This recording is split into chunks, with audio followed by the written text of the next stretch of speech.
Yeah, if academic freedom doesn't exist, basically you get in trouble if you piss off the wrong person. And who that person is and how much trouble you get into, right, depends on the context. So in historical and current dictatorships, the person you piss off might be the government. The consequence might be you get killed, you get thrown in prison. Obviously, that doesn't happen here on campuses, but the consequences could be that you lose your job or you become a social pariah in your discipline. A lot of people think about academic freedom as crossing a threshold when you get tenure. I actually think it crosses a much bigger threshold when you get a job.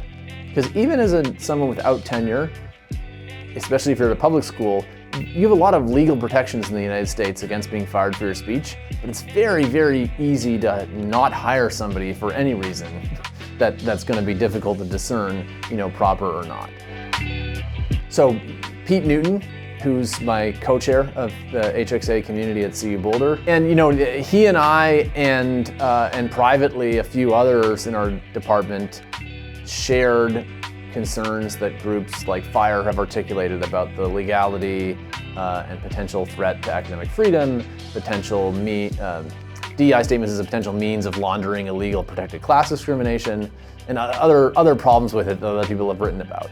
And so we had this idea that if we could, as HXA co-chairs, if we could make this change from the grassroots in our department, the current context of faculty governance on campus made it seem to us that it would be very unlikely that we would be able to, win over the faculty senate, for example, which was at the time was pushing in the other direction.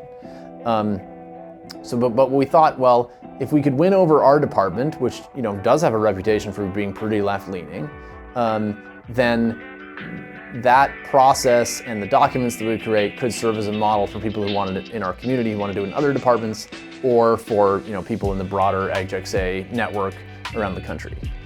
I think a really important thing that we did was we didn't just say this is a bad idea. We said here's an alternative that we think gets rid of all of the bad stuff but keeps the good stuff. So our proposal was, let's have a service statement, right? And our basic argument was the things we're trying to value in DEI statements that are good either could already be put in a research statement, right? If you're doing research on underserved communities, that can go in your research statement.